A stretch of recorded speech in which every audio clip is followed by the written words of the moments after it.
ವೀಕ್ಷಕರಿಗೆಲ್ಲ ನಮಸ್ಕಾರ. ನಾನು ನಿಮ್ಮ ರಾಧಿಕಾ ಅಶ್ಕೇಶ್. ವೀಕ್ಷಕರೇ, ನಾನಿವತ್ತು ನಿಮಗೆ ನಮ್ಮ ಮುತ್ತಜ್ಜನ ಕಾಲದಲ್ಲಿ ಹೇಗೆ ಸಾರಿನ ಪುಡಿ ಮಾಡೋರು ಅನ್ನೋದನ್ನ ತೋರಿಸ್ತೇನೆ. ಎರಡು ವಿಧ ಇದರಲ್ಲಿ. ಮೊದಲನೇ ವಿಧಾನ ಈಗ ತೋರಿಸ್ತೇನೆ. ಇದಕ್ಕೆ ಧನಿಯಾ, ಕೆಮ್ಮೆಣಸಿನ್ಕಾಯಿ, ಆವಾಗಿನ ಕಾಲದಲ್ಲಿ ಬ್ಯಾಡ್ಗೆ ಉಪಯೋಗಿಸೋರು, ಬಟ್ ಈಗ ಖಾರಕ್ಕೋಸ್ಕರ ಗುಂಟೂರು ತೊಗೊಂಡಿದ್ದೀನಿ. ಜೀರಿಗೆ, ಮೆಂತ್ಯ, ಸಾಸಿವೆ ಹಾಗೂ ಚಕ್ಕೆನ ಸೆಕೆಂಡ್ ವೆರೈಟಿಗೆ ಹಾಕ್ತೇನೆ. ಇವಾಗ ಬರೀ ಧನಿಯಾ ಬದಲು ಧನಿಯಾ ಪೌಡ್ರ್ ತೊಗೊಂಡಿದ್ದೇನೆ. ಇದು ರೆಡಿಮೇಡ್ ಪ್ಯೂರ್ ಸಿಕ್ಕಿದ್ರಿಂದ ಇದನ್ನೇ ಯೂಸ್ ಮಾಡ್ತಾ ಇದ್ದೇನೆ. ಮೊದಲು ನಾವೇನು ಮಾಡೋಣ, ಮೆಣಸಿನ್ಕಾಯಿನ ಹುರ್ಕೊಳ್ಳೋಣ. ಮೆಣಸಿನ್ಕಾಯಿ ಹುರ್ಕೊಳ್ಳೋಕ್ಕೆ ಸ್ವಲ್ಪ ದೊಡ್ಡ ಬಾಣಲೆ, ದಪ್ಪ ತಳ ಇರೋವಂಥದ್ದು. ಯಾವಾಗಲೂ ಹುರ್ಕೊಳ್ಳುವಾಗ ದಪ್ಪ ತಳ. ಆಮೇಲೆ ಮೆಣಸಿನ್ಕಾಯಿ ಈ ಥರ ಚಿಕ್ಕ ಚಿಕ್ಕ ಪೀಸಸ್ ಮಾಡಿಕೊಂಡ್ರೆ ನಿಮಗೆ ಹುರ್ಕೊಳ್ಳೋಕ್ಕೆ ಅನುಕೂಲ ಆಗುತ್ತೆ. ಚೆನ್ನಾಗಿ ಎಲ್ಲದನ್ನೂ ರೋಸ್ಟ್ ಮಾಡ್ಬೋದು. 1 ಸ್ಪೂನ್, ಚಿಕ್ಕ ಸ್ಪೂನಲ್ಲಿ ಎಣ್ಣೆ ಹಾಕ್ತಾ ಇದ್ದೇನೆ. ಇದು ಘಾಟ್ ಅಡುಗೋಕ್ಕೋಸ್ಕರ. ನಾವು ಸನ್ಫ್ಲವರ್ ಆಯಿಲ್ ನಮ್ಮ ಬ್ರಾಹ್ಮಿ ಆರ್ಗ್ಯಾನಿಕ್ಸ್ದೇ ಯೂಸ್ ಮಾಡ್ತಾ ಇದ್ದೇವೆ, ಗಾಣದ ಎಣ್ಣೆ.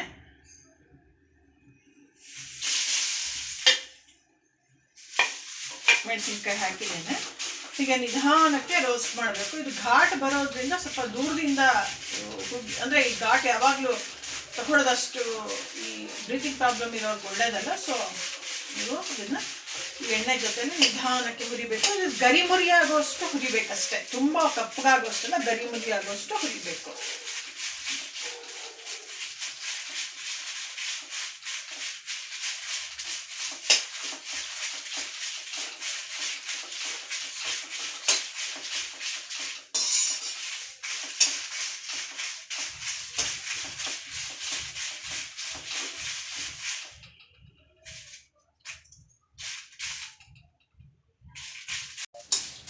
ವೀಕ್ಷಕರೇ ನೋಡಿ, ಇದು ಚೆನ್ನಾಗಿ ಬಿಸಿಯಾಗಿದೆ. ಗರಿಮುರಿಯಾಗಿ ಸ್ವಲ್ಪ ಕಪ್ಪಾಗಿದೆ, ತೊಂದರೆ ಇಲ್ಲ. ಅಂದರೆ ನಾನು ಸ್ವಲ್ಪ ಬಿಸಿ ಇದ್ದಿದ್ದರಿಂದ ಏನೋ ಕೆಲಸದಲ್ಲಿ ಆಯಿತು. ಇದಕ್ಕೆ ನಾನು ಧನಿಯಾ ಪುಡಿನ ಹಾಕ್ಬಿಡ್ತೀನಿ. ರೆಡಿಮೇಡ್ ಅದರಿಂದ ಅದು ರೋಸ್ಟ್ ಮಾಡೇ ಇದ್ರೂ ಸಹಿತ ನನಗೆ ಒಂದ್ಸಲ ನಾನು ಹಿಟ್ಟನ್ನು ರೋಸ್ಟ್ ಮಾಡಿಕೊಂಡೇ ಸಮಾಧಾನ. ಸೊ ಅದನ್ನು ಇಲ್ಲಿ ನಾನು ಒಂದು ಸುತ್ತು ಕೂಡಿಸ್ತಾ ಇದ್ದೇನೆ. ಬಾಣಲೆ ಚೆನ್ನಾಗಿ ಬಿಸಿಯಾಗಿದೆ.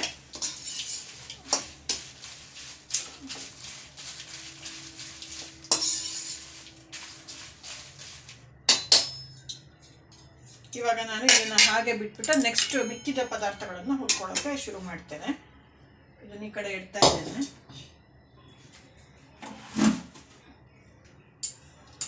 ಈಗ ನಾನು ಮೊಟ್ಟ ಮೊದಲು ಜೀರಿಗೆನ ಹುರ್ಕೋತೇನೆ.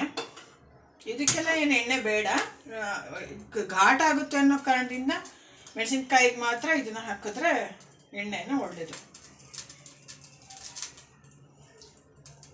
ಬಾಣಲೆ ಚೆನ್ನಾಗಿ ಕಾಯಬೇಕು ಆ್ಯಕ್ಚುಲಿ, ಇಲ್ಲಾಂದರೆ ಅದು ಸರಿಯಾಗಿ ಇದಾಗಲ್ಲ. ಜೀರಿಗೆ ಇಷ್ಟು ಅಂದಾಜು ತೊಗೊಂಡಿದ್ದೇನೆ. ನಾನು ತೊಗೊಂಡಿರೋದು 1 ಪಾವ್ ಕೊತ್ತಂಬರಿ ಬೀಜ, ಅಂದರೆ ಅರ್ಧ ಪಾವ್ ಕೊತ್ತಂಬರಿ ಬೀಜದ ಪುಡಿ, 1.5 ಹಿಡಿ ಮೆಣಸಿನಕಾಯಿ, 1 ಸೆರೆ ಅಂದರೆ 1 ಚಿಕ್ಕ ಒಳ ಹಿಡಿ ಜೀರಿಗೆ ರೋಸ್ಟ್ ಮಾಡ್ತಾ ಇದ್ದೇನೆ.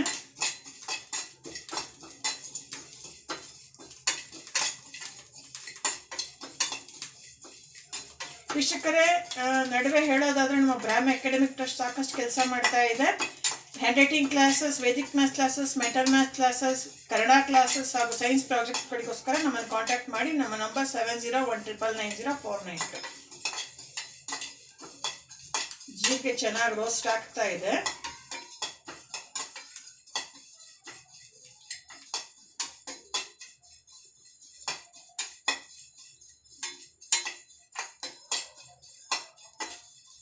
ಓಕೆ, ಜಾಸ್ತಿ ಏನು ಬೇಡ. ಈಗ ಮೆಂತ್ಯನೂ ಹಾಕ್ತೇನೆ. ಮೆಂತ್ಯ ಸ್ವಲ್ಪನೇ ತೊಗೊಂಡಿದ್ದೀನಿ, ಯಾಕಂದರೆ ಜಾಸ್ತಿ ಆದರೆ ಹುಳಿ ಆಗೋ ಚಾನ್ಸಸ್ ಇರೋದ್ರಿಂದ ಜಾಸ್ತಿ ಹೊತ್ತಿಟ್ಟಾಗ ಮೆಂತ್ಯ ಸ್ವಲ್ಪ ಕಹಿ ಬರೋದ್ರಿಂದ, ಇದು ಹುದುಗು ಥರನೂ ಆಗೋದ್ರಿಂದ ಫರ್ಮೆಂಟೇಷನ್ಗೆ ಇದು ಸ್ವಲ್ಪ ಮೆಂತ್ಯ ಕಡಿಮೆನೇ ತೊಗೊಂಡಿದ್ದೇನೆ.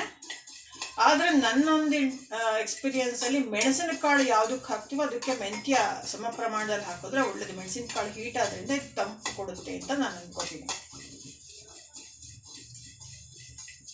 ಆ್ಯಕ್ಚುಲಿ ಎಲ್ಲದನ್ನೂ ಬೇರೆ ಬೇರೆನೇ ಹುರ್ಕೊಂಡ್ರೆ ಒಳ್ಳೆಯದು, ಬಟ್ ಸಮಯಾಭಾವದ ಕಾರಣದಿಂದ ನಾನೆಲ್ಲ ಒಂದೇ ಕಡೆ ಮೆಂತ್ಯನೂ ಹಾಕ್ತಾ ಇದೆ. ಕಂದು ಬಣ್ಣಕ್ಕೆ ಬರ್ತಾ ಇದೆ.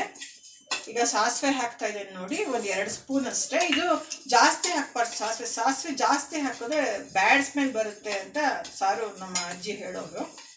ಅಷ್ಟೇ, ಇಷ್ಟೇ ಸಾಕು. ಈಗ ಇವೆಲ್ಲದನ್ನು ನಾವು ಪುಡಿ ಮಾಡಿಕೊಂಡ್ರೆ ಆಯ್ತಷ್ಟೆ. ಇಲ್ಲಿಗೆ ಇದು ಹುರಿದಿದ್ದಾಗಿದೆ. ಈಗ ನಾವು ಹುರಿದಿರೋ ಹಸಿಮೆಣಸಿನಕಾಯಿ ಪೀಸಸ್ಸು, ಕೊತ್ತಂಬರಿ ಬೀಜದ ಪುಡಿ, ಜೀರಿಗೆ, ಮೆಂತ್ಯ, ಸಾಸಿವೆ ಇಷ್ಟನ್ನು ಮಿಕ್ಸಿನಲ್ಲಿ ಮಾಡಿಕೊಂಡ್ರೆ ಸಾಕು. ಈ ಚಕ್ಕೆಯನ್ನು ನಾವು ನೆಕ್ಸ್ಟ್ ವೆರೈಟಿ ಆಫ್ ಮೆಣಸಿನ ಪುಡಿನಲ್ಲಿ ತೋರಿಸ್ತೇನೆ.